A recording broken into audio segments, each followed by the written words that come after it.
Welcome to Geography lesson number 1, India Location, Relief and Drainage System, part 4. Today I want to go to explain drainage system of India.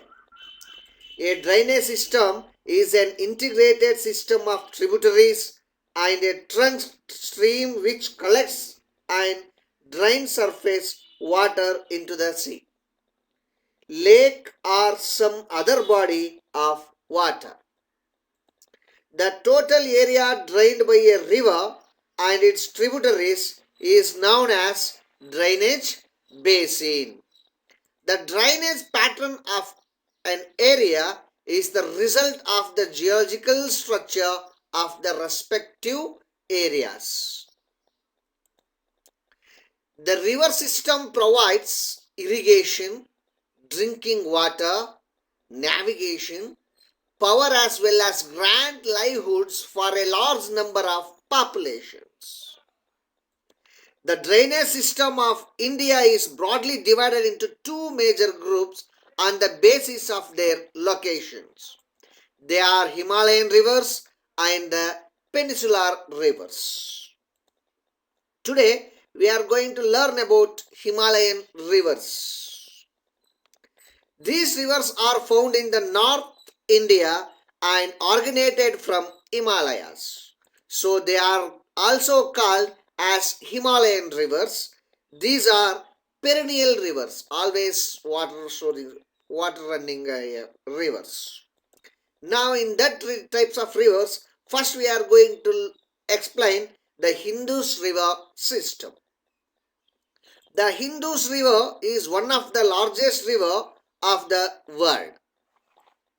It originates from the northern slope of the Kailash range in Tibet near Manasarovar lake at an elevation of about 5,150 meters.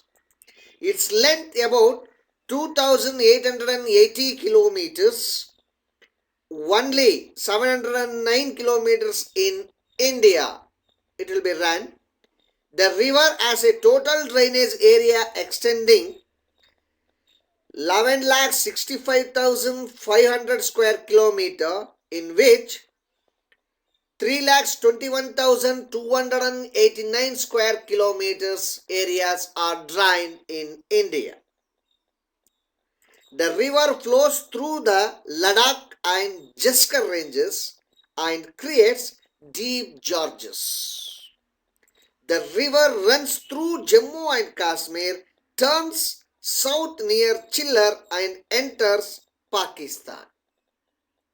Its major tributaries are Jhelum, Chenab, Ravi, Beas and Sutlej. Its enter into the with Arabian Sea. The next heading is the Ganga river system. The Ganga river system is the largest drainage system of India. It extends over an area of 8,61,404 square kilometer.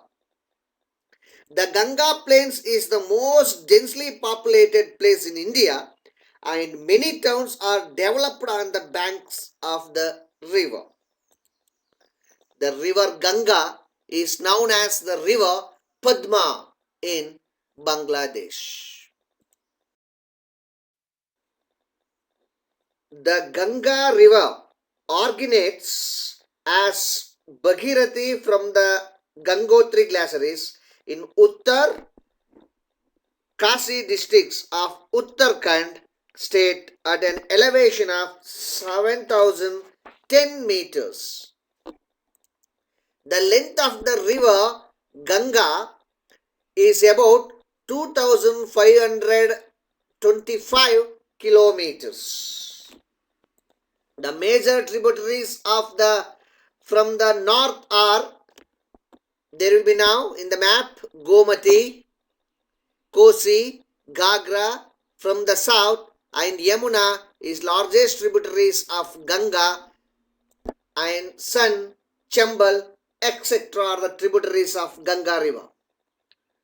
The river Ganga and Brahmaputra creates the world's largest delta known as Sundarban in Bangladesh before joining the Bay of Bengal. Next of the Himalayan rivers, heading the Brahmaputra river system. The river Brahmaputra originates from the Chemyongdang glaciers of the Kailas range to the east of Lake Manasa Sarovar in Tibet at an elevation of about 5,150 meters.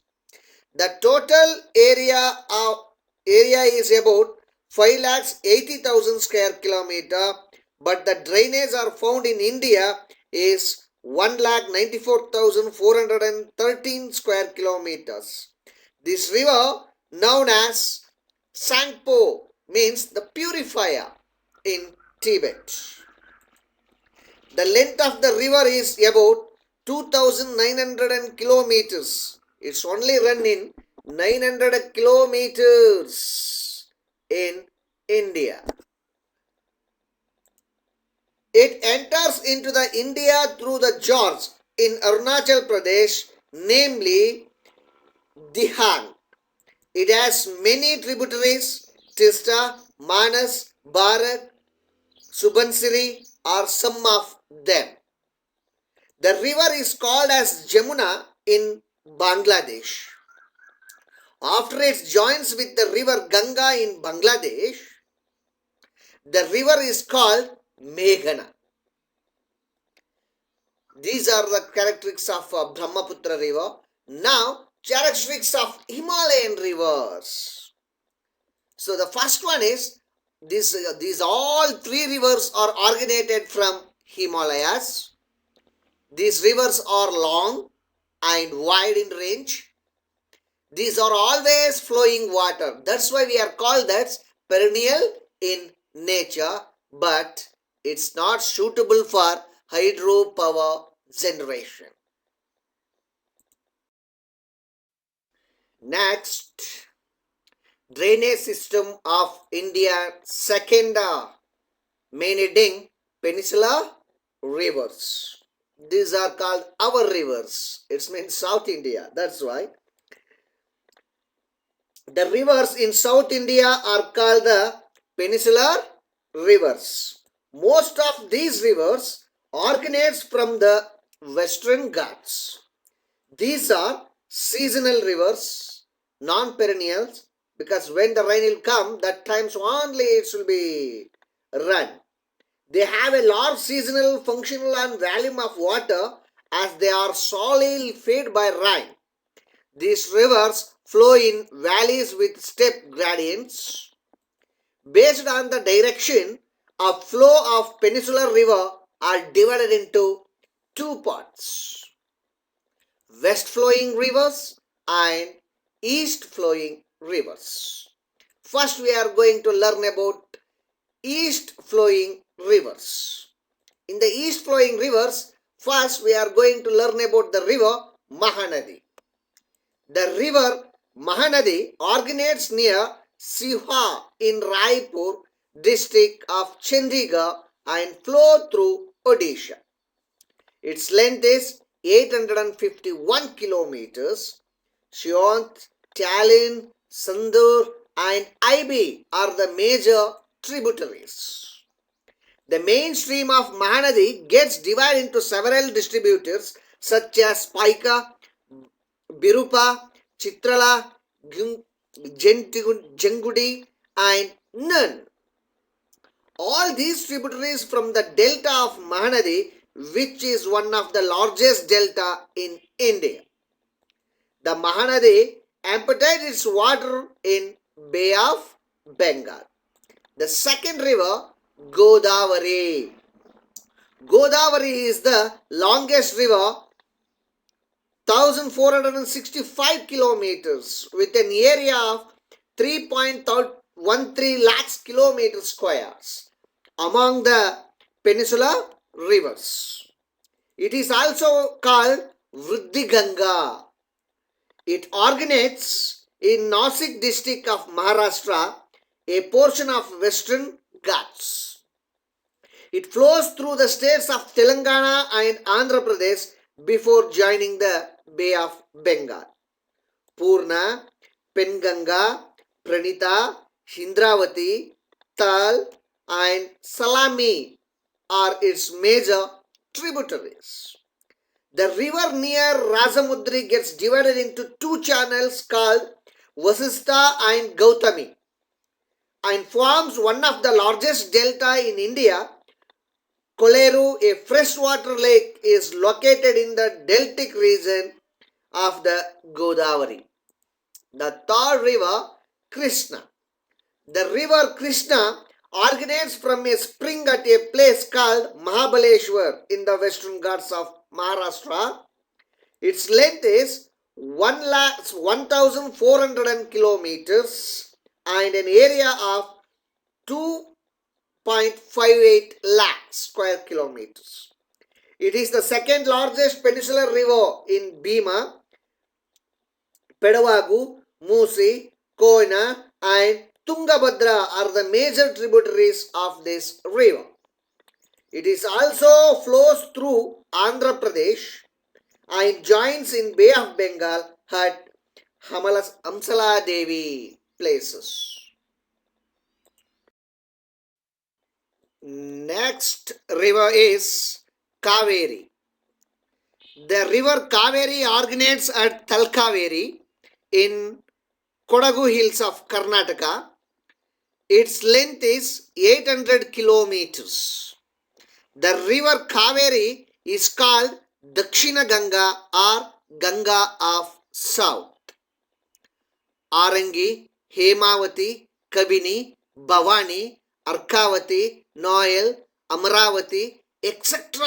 are the main tributaries of the river Kaveri. In Karnataka, the river bifurcates twice, forming the sky islands of Srirangapattanam and Sivanasamudram. While entering Tamil Nadu, the Kaveri continues through a series of twisted wild gorges until it reaches Oganakal Falls and flows through a straight, narrow gorge near Salem. The Kaveri breaks at Srirangapattanam Island with two channels, River Koran and Kaveri. At last, it empties into the Bay of Bengal at Pumbuhar. Now the peninsular rivers, the second main heading, west flowing rivers. It means these rivers will be go to join the Arabian Sea. So in that first one is river Narmada River. The river rises in Amarkantak Plateau in Madhya Pradesh at the elevation of about 1057 meter and flows for a distance of about 1312 kilometers.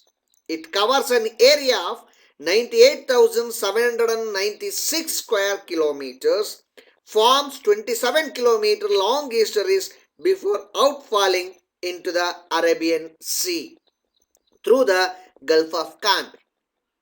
It is the largest among the west flowing river of peninsular India. Its principal tributaries are Bruhanir, Alon, Eran, Banjar, Dudhi, Sarkar, Thawa, Bharna, and Kolar. The second one is Tapati. The Tapati is one of the major rivers of peninsular India with the length of about 724 kilometers. It covers an area of 65,145 square kilometers. Tapati river rises near Maltai Tank in the Betul district of Madhya Pradesh at an elevation of about 752 meters. It is only the three rivers in peninsular India that runs from the east to west. The other begins in Narmada and Mahi. The major tributaries are Vaki, Gomai, Arnavati, Aner, Nesu, Bure, Panjara, and Bhori. It's outfallen into the Arabian Sea through the Gulf of Kanbe. The characteristics of South Indian rivers originated from Western Ghats, short rivers, it's not now, and narrow but non-perennial in nature. That's always not running. It's only reason rainy seasons running rivers. Suitable for hydrogen power generation, not useful for navigation. Thank you to watching my geography lesson number 1.